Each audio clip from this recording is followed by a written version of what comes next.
Hi everybody, it's Ed. Welcome back to the channel. Great to see all of you. We are going to do kind of a quick walkthrough of some of the things that are going on with the Supernote platform right now. One thing that's come out just recently is their response to the tariffs in the United States. So we're going to talk a little bit about that. Those have since been put on hold, so I'm not sure if that means they're probably going to walk back some of the things they posted, but it was good to see them being proactive, and we're going to just kind of walk through what they had to say about that. But more importantly, there has been an updated beta, and I think it's really important that we discuss the beta because it's almost like Supernote has gone back to their roots, which is something I'm very glad to see, and I think is a welcome pivot in strategy to where they've been lately. Obviously, they were rushing things to get the Manta out, and there were some skips in the beta process, but this time they're really taking their time. So they've released two betas now, and they are consistently and constantly listening to feedback from the community. That's really kind of given them an advantage, I think,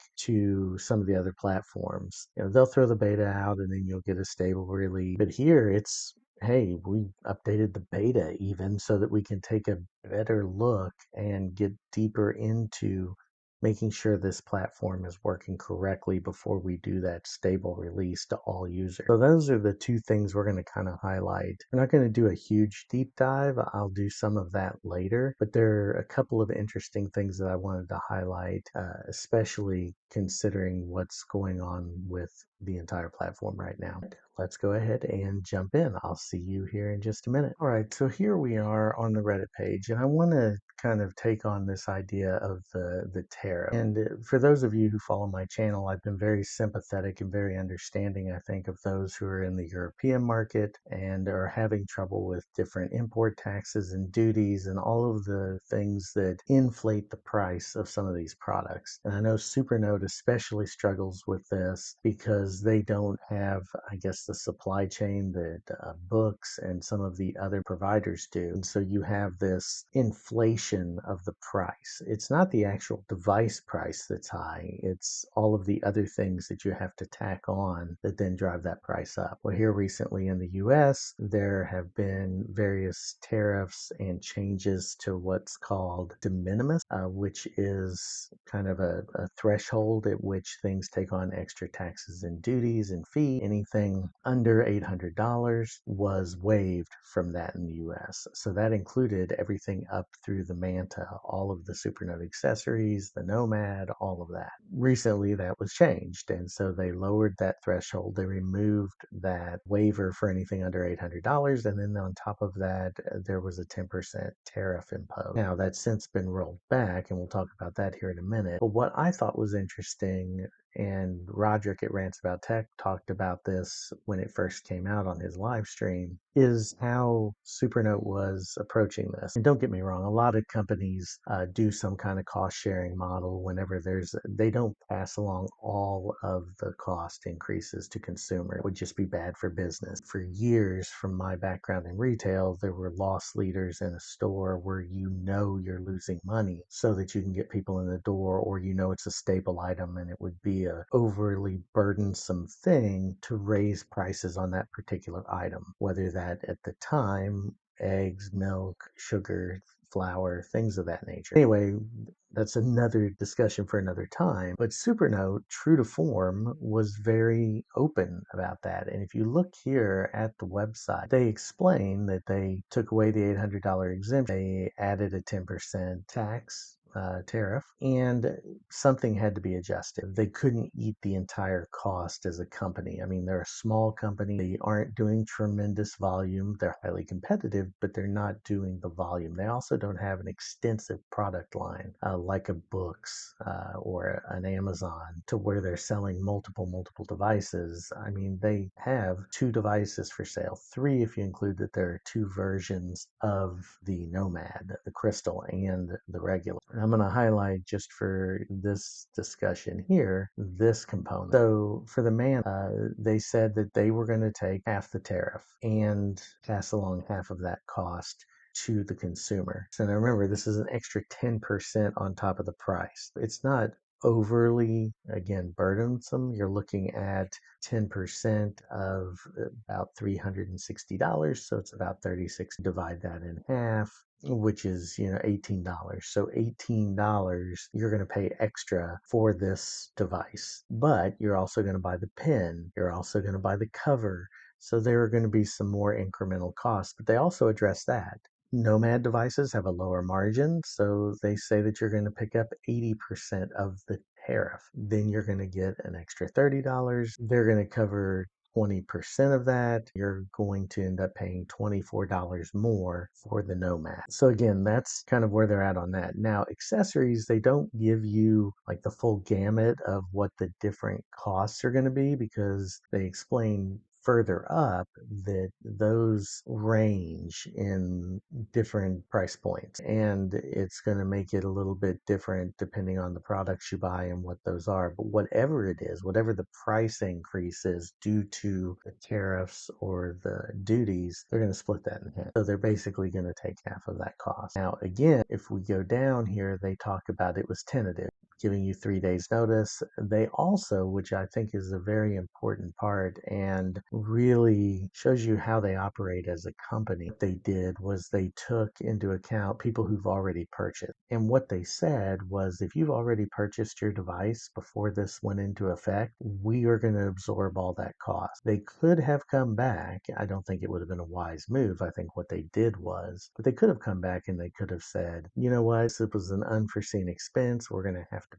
pay. So we're going to split that cost even for those who've already ordered. But they didn't do that. They said, if you've already ordered, we're going to honor our commitment, and the price you paid is the price you pay. I think that shows just how important it is. And I really like at the end here where they say, thank you for being a part of our journey. Together we'll continue to write, create, inspire, no matter what the challenges or what challenges come our way, with heartfelt appreciation. Again, it shows you what this team does. This is how they've operated ever since I've been supporting them, ever since I bought my A5X. This is why, because I believe this company does the right thing. As I mentioned earlier, the US has put a pause on this, so I don't know for how long. I assume that there will be a follow-up announcement from Supernote, or they will just wait, and once the tariff either kicks in or does not kick in, they'll adjust prices accordingly. But this gives you the strategy. This tells you how they are approaching those particular scenarios. So let's go ahead and jump over to a little bit better news, and we'll show it on the screen here first, and then we'll jump in and show you on the device. But I want to talk a little bit about what they've done in the update, in the beta, and I think why it was important that they did these things. So I will see you here in a second. Here we are. We're back to talk about this update, and I'm going to start with the A5X and A6X. A lot of this is going to be the same, so I'll kind of read through the full list here, and then anything that's changed or different on the other one, we'll jump over to that and talk through it. This again shows the commitment of Supernote to or of RADA to keep their users up to date. If you have an X product or an X2 product, you're going to see the similar updates on all of those devices. The only difference is going to be hardware limitation. For example, on the X series, you cannot sideload apps. So that's really kind of a non-starter. At least I haven't been able to successfully sideload apps. It's just wonky. I think I did get the Nook app on my A5X, but it wasn't great. Whereas the Nomad and the Manta handle the side loading extremely well. Let's look through this. So the first note right at the top, which I think is really important, the system upgrade will optimize the handwritten stroke effect in the Note, document, and calendar apps for all versions prior to this last beta version. So the idea is it's going to go back, and I noticed this when I did the upgrade on the Manta especially, because it showed it in a different way. I think it had been doing this. If you opened an old note, I think it was automatically kind of optimizing that note when you reopened it. But this, what it did was, when I did the update, it was showing me updating files, and it was going through all of my old files. The A5X is going to do the same thing, and retroactively smoothing out and enhancing those strokes. And if you haven't seen the new stroke, it is amazing. The anti-aliasing is so much better on this device now. It's leaps and bounds above where it was on both the Manta and the A5X. So I'm going to show both of those here in just a little bit. I thought that was really interesting. So it enhances the smoothness of the handwritten strokes by processing each stroke individually. It is very, very good. Unfortunately, I won't be able to show you the prior because when you do the update, it fixes all of that. Adjusted note and document and calendar. The smart straight line feature now, which they came out with in this last beta and now this new one. Originally, you had an angle where it would snap to vertical or horizontal once you got within 5 degrees of vertical or horizontal. They reduced that based on feedback from the community to 3 degrees. I don't do a lot of line snapping, but I do really like that feature, and especially now that I'm kind of taking the drawing class and trying to learn how to draw, it made drawing my perspective grid and a lot of other things pretty easy because you could draw and snap those straight lines. It is a little frustrating, like if you mean to do a slight incline and you fall within that snap point and it won't let you do it. Use the wait time for stroke to snap into a straight line during continuous line drawing. So before you had to wait quite a bit of time. I don't know what the exact duration was, but you had to wait a little while for that to snap and become a line. Occasionally it wouldn't recognize it as a line and you'd have to draw it again. For the most part, as long as you drew it fairly straight, it would recognize. Optimization, these were big asks. It wasn't something that I've really found annoying, but I think it's going to, over time, become really useful. One was returning when you go back to your global search results screen, it's going to retain your last search result. Now, what that means is that instead of going back and then having to search again and having it have to crawl through the index, because it does index, so it shortens it a little, it's going to just remember where you were. It's almost like you hit that back button in Windows Explorer and you see just the file you were just at, the folder you were just at, or the directory point you were at. That's what this does. So refresh, I was hoping to hear back from them. I asked a question, or several questions about this and how it works. I did put it through a little bit of its paces. One thing I did notice is when you wake up the screen, so when you open your folio for the first time, or when you press your button and you come back, you're going to see almost no ghosting from what was on your screensaver. So it does an automatic refresh there. I have the setting turned on. What I'm not noticing is an automatic refresh when you're switching pages and notes, when you're switching apps. I'm not seeing it do that right now. I don't know if that's something they intend to do. People think it should have all the settings like Books does and how often do you refresh and all of that. I would really rather it stay simple to where it just says, okay, every so often we're going to do a refresh. So easy to manually do it that I didn't find that a huge distraction, except when you first boot up the device, because then you would have that Supernote logo and you'd have to refresh right away. It's one of those things that I think needs to be addressed, especially with this new 300 ppi screen. So with this new 1300 screen, you have ghosting on all of these devices, and I think that that's something that they're trying to adjust, and they're probably just trying to find their footing on the best way to do that. As far as fixes, fix the issue where target note using the PDF template would become abnormal. It did not affect me, but I know that I saw that in the community posts. Handwritten strokes occasionally failed to refresh and display in a timely manner. That did impact me, and it really got annoying. Again, it's now been fixed. The strokes were very fast today after I uploaded. They refreshed very well. Writing in a note was so fluid, so much fun.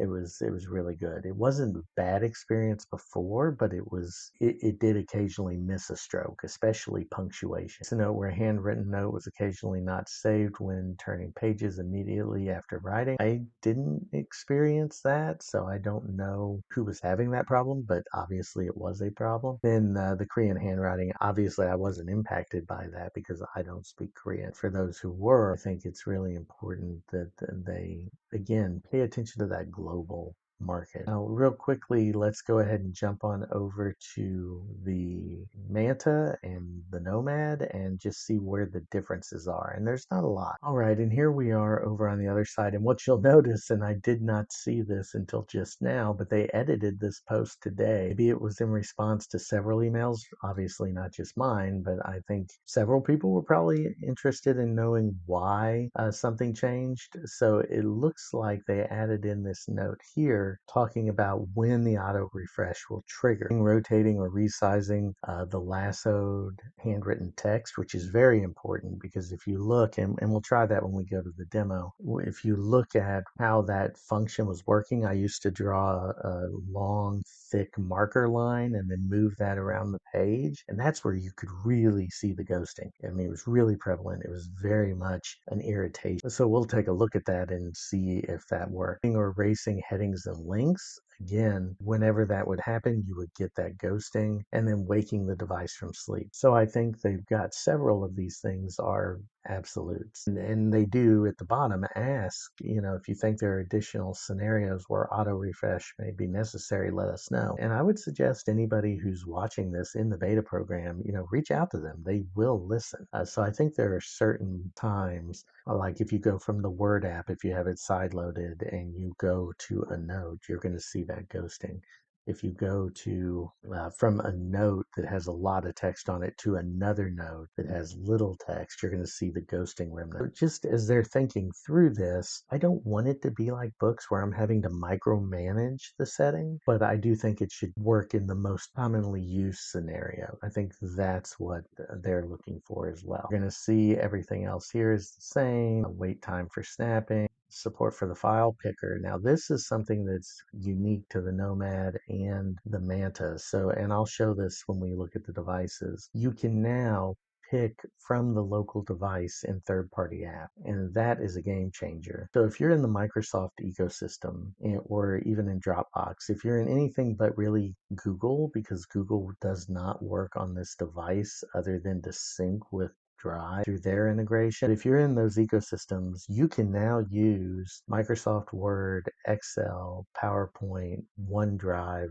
those apps on the Manta. Not only can you access all of your files that are in OneDrive and Excel and everything else, but you can also pick Word files from the device or open PDFs from the device. And I think that is the unique thing. And this includes the SD card. So it's not just the device storage, it's also the enhanced storage that's available. So if you have a lot of files on your device and you say you want to upload them and get them off of your device onto OneDrive, you can now do that just by going into OneDrive and opening up, whether it's the SD card or wherever it is, and then just backing that up. Now, it may take a little while because you're going up to the cloud and it's not the fastest Wi-Fi connection. Obviously, it may be a better option to plug it in via USB for like large amounts of files, but for one file, two files, something like that. In the future, this may even open up something like Obsidian to be able to sync the function and the folders so that you actually can do things natively on the Supernote. I haven't explored that yet, but just throwing that out there. So anybody who wants to go down that rabbit hole, and I may at some point,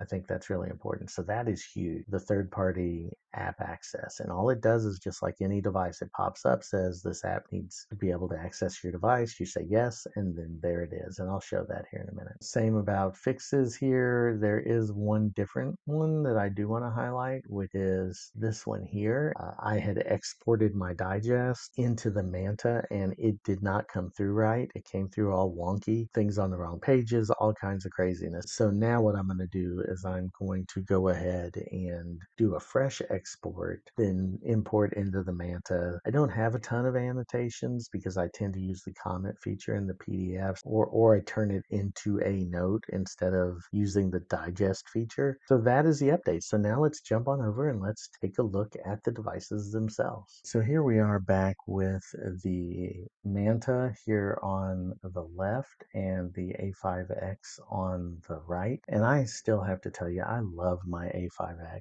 It's such an amazing device. I haven't been using it because I've been using the Manta at work primarily to test all of the new features, to try all of the new things, and I love it too, don't get me wrong. But I still find that even though I have this bar on the left, I still by muscle memory do a lot of the same things that I did over here, which is going to the menu for the lasso. And I think it's kind of telling. It's one of those things you get into the habit, you do it a certain way, and it's very hard to get out of that muscle memory. I fired this thing up. It had been shut down for the better part of the last 3 weeks or more. And when I turned it on today, it was at 93%. And it's just amazing to me that it's just how e-ink works. And that's just really cool. But so we're going to do a couple of different tests here. One thing I do want to show you, since I didn't do it in since I already did it over here in the Manta, but I want to show you how you would turn on auto refresh. So if you go into your settings and then you go to display and input, auto refresh is right there, and you would just click that on. Now again, I know some folks are very much in the mindset that they want something more along the lines akin to a books device where you have a bazillion options.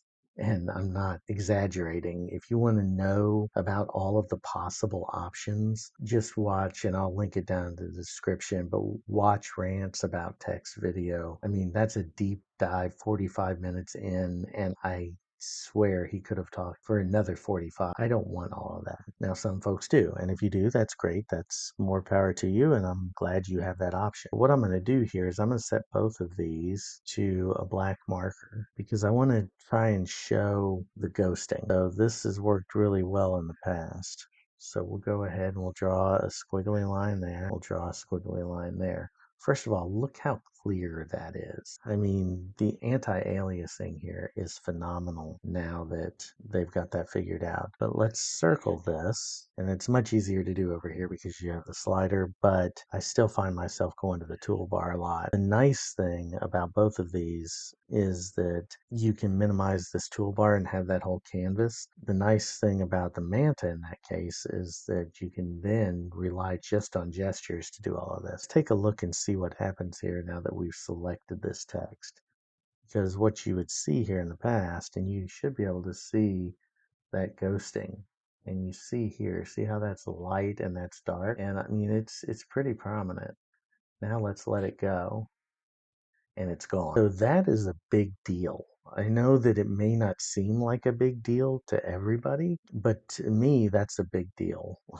What I do find is if I have a block of text or I have something going on and I go to try to move it, then it creates that shadow effect. It creates that lightning, or as I think Rod calls it, reverse ghosting. See what it does over here on this side. So you don't see ghosting as much over here. It's there. I mean, you can see it right in here. So it's there, but it's not near as prevalent.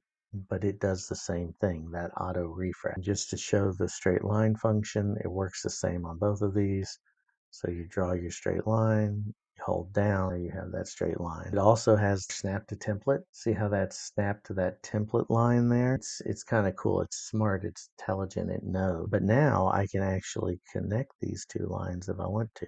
And you'll see I drew a really squiggly line there. You can draw pretty much any shape you want. And I'll show you over here too, just to show how it works. See how quick that is? And then you'll watch, I get to a certain point within that 3 degrees, it goes it goes horizontal. And the same as if I draw here, watch, should be able to see this. Make it so you can see it. Let me see if I can do it down here. And you saw that snap hopefully on the screen. And that's the same over here. You draw your line, and then as you move it, once you get within what they call that 3-degree range, and just the handwriting on these. I mean, obviously this is going to have a better, consistency to it, and it's a higher PPI. Well, let's just write a couple things and I'll hold it up to the camera and see what it looks like.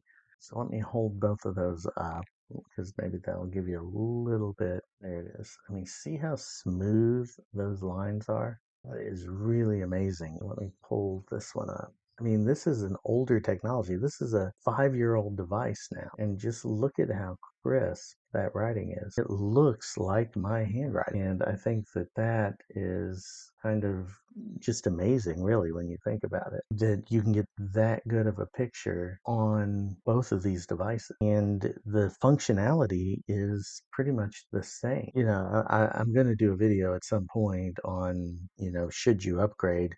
But to be honest with you, unless this device is giving you trouble, or you need expandable storage, or you need modularity, or you're just worried that this is ending, you know, getting near end of life, or you want to gift this to someone, this does everything this does, except for side loading apps and expandable storage. Mine is almost 4 years old, and I've had no trouble with the battery, no trouble with the screen, no trouble with getting anywhere near close to filling it up storage wise. So it's really up to you, but it would be very hard for me to tell someone, and I think it's why RADA tells you not to do it unless you have to. There's no reason for you to upgrade these devices or to buy a new device. And I think that that is just an amazing approach as a company. Let's just show this off with the Manta. Again, it does more than the other device does, so it's very important to be transparent about that. I don't have to have these features. They're nice to haves, and that's why I find myself gravitating more and more in my daily work towards the Manta. But again, I use it primarily for note-taking, primarily for reading and consuming information and having access to my email if I need it. But this is a truly game-changing thing, the way that you have third-party file access. If I go to more here, you'll see I have several apps on here. They're mostly for testing purposes. The only ones I use on any consistent basis are the actual Supernote apps. And then I do use Obsidian, which is here, and I use the reading apps. So Kobo, Kindle, Barnes & Noble, and Libby, and Audible, because remember, it's Bluetooth enabled. And I actually downloaded Kindle from the Aurora store because now I get updates more regular and it's supported that way with a newer version, which is nice. I wouldn't say that there's anything wrong with the Supernote integration of Kindle. It's just nice to know that you can get those updates and patches. But first, let's go into OneDrive. I can see all of my different OneDrive pieces, but the part I want to draw your attention to is right here. If you look, you're going to see there's OneDrive, Supernote SD, and Supernote Nomad. I don't know why it's calling it a Nomad. I think that may just be a naming convention thing with them. But the point being that now if I go into here, I can see my file structure and I can open something from the Supernote. And that's really, really cool. All right, so we saw that you can go in and see your OneDrive files, but now what we're going to look at is Word. And this is really, again, something that's very important. So there is Word, and we're going to let that load, and you'll see it opens up all of my recent Word documents right here. So all of the different things that I have, I can go to open. You'll see right here, this device here. I've got document. I can go to storage. I've got my export file. I've got my documents file. It's a little bit hard to read at first because they're mixed up a little. So you'll see here I have my actual note file. When I open that up, now I have my navigation here, and we can go ahead and actually let's go to the export file and see if we can open a Word document from there. So here's random thoughts, but now I've opened up my Word document on this device natively in the Word Cloud app, and I can edit from here. So I have to upgrade and copy, or upgrade a copy. Hit save. I say replay. Now, when I hit that, you'll see the little keyboard symbol pops up here. I can lock that or I can turn it on. And then I can do handwriting in here. I can do a bunch of different things. Now, it doesn't have the markup features like you would have if you use the native app where you can do strike through and all of that.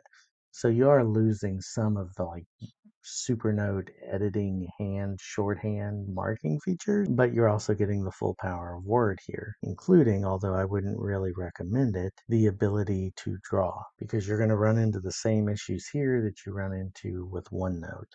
So say I wanted to add something here, get rid of this, and I've got it on draw, and I'm going to put my pen on. Now say I want to add that, you'll see there's latency there. It's not seamless. It is faster though, believe it or not, than it was in OneNote, because I am able to write a little bit better and it does a refresh. So there are some possibilities here to do some different things. So kind of cool. Is it perfect? No. Is the typing experience going to be pretty good? I'll try that out another time. But we've done that before and it's been pretty accurate and pretty good as far as hooking this up to a Bluetooth keyboard. So I don't see this as being something that would be a major obstacle. All right, well, we're going to jump back over. Those are the main things that I wanted to show from this update and close out. All right, everybody, thanks for hanging in there with me. A little bit longer than I thought it would be, which happens to me sometimes. I get to talking, I get excited about the technology, about what it does, about all of the things going on in the space, and let that show. But appreciate your time and attention. So let's recap really quickly. So I think this, again, is kind of an excursion into how RADA does business and how they traditionally did business before they ran into the complications with Manta. Prior to that, they were always about rolling out betas, getting thoughtful feedback from beta testers, incorporating that feedback into multiple updates and fixes within the beta, and then they would release the final stable build, which had probably 90% of the bugs fixed. So you didn't run into the issues we were having with the release of the Manta and feeling like the software wasn't quite there yet. All of the fundamentals were there, and you don't buy a Supernote because of the promise of what it's going to have. You buy it because it is the best note-taking and organization experience, bar none, on the market. And I'm not saying that just because I own it, although I use the Supernote and it is for me. It's not for everybody. I'm very well aware of that, and I wouldn't recommend it for everybody. If you need full-on Android and Android apps, this is not the device for you. If you need complete distraction-free, this is not the device for you. Mostly distraction free, but if you need something that is basically just a writer, Quaderno or Remarkable. If all you want to do is take notes and nothing else, those are the best. If you're looking for an organizer, something to help you think, to act almost as a second brain, to be able to link to other notes, to be able to have the ability to check email and work on a Word document and type in the device. And then you combine it with the cloud apps and everything else, and it's just an amazing device. But the idea behind Supernote is they're deliberate. Even getting out ahead, again, it shows a pivot, almost not even a pivot, a return in strategy from prior to what happened with the Manta. This getting out ahead of the tariff discussion. What are we going to do? How are we going to treat our customer? Quite frankly, had they asked my opinion, which they didn't, I would have advised them to do exactly what they did. I actually, part of me in the back of my head, knowing what I do about the company and the history, thought they were going to do pretty much exactly what they did. I thought they would split everything 50-50. I understand why the Nomad is an 80-20 because of the smaller margin. I get it. So no shade at all. I think and honoring what was already sold was a big deal. We are much closer now to a stable release. I think it'll be coming. They may do one more round, especially considering the questions they're asking about the auto refresh, because that does have some really important features or pain points for certain people. The fact that when the device first boots up and you go into your main note, you have the ghosting from the Supernote logo. That's one. If you come out of a third party app, that's another one. If you come out even of the native apps, so if you come out of the calendar and go into a note, you're going to see some remnants. Those types of things I think are really important for them to think through, consider, and address. If they do, by the time this comes out as a stable build, you're going to have ridiculously good, smooth anti-aliasing. You're going to have line snapping.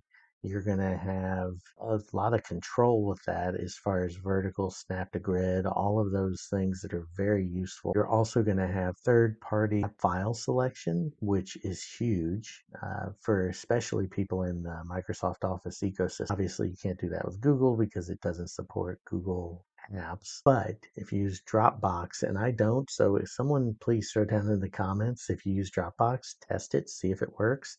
But if you use Word, if you use PowerPoint, if you use Excel, you're going to be able to do that now on this device.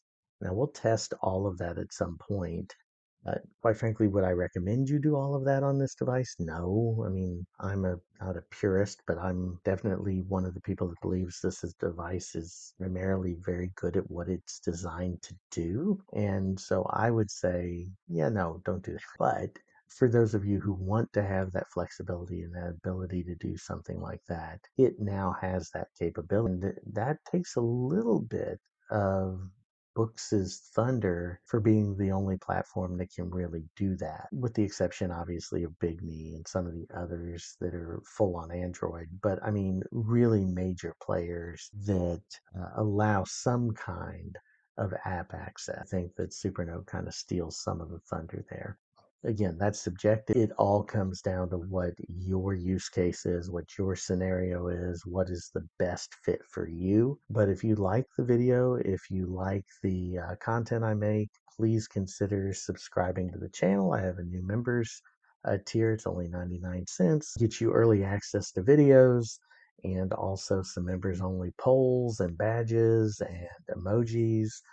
You actually get Agent 1820 if you want to put that up as an emoji currently, and maybe down the line we'll add some others. So check me out over on Patreon, check out the website. All of this is linked in at the bottom. Thank you to all of my current members and patrons. You'll see them scrolling right here. I could not do this work without the support.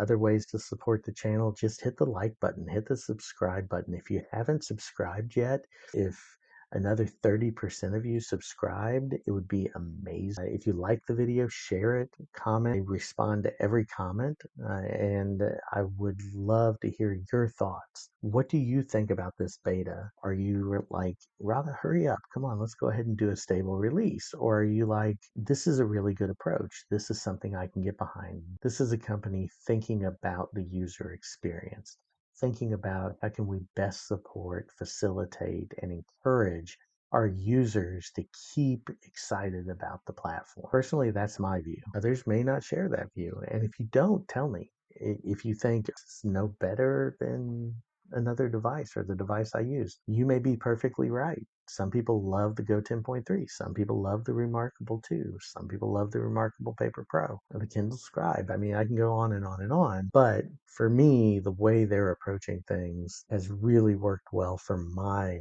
personal workflow. And I hope they keep it up. So Rada, if you're listening, congratulations. This is a great updated beta. If you, hopefully you got something out of this. And otherwise, for everybody who watched, thank you again so much. It means a lot. And until next time, keep on moving forward, and I will talk to you soon.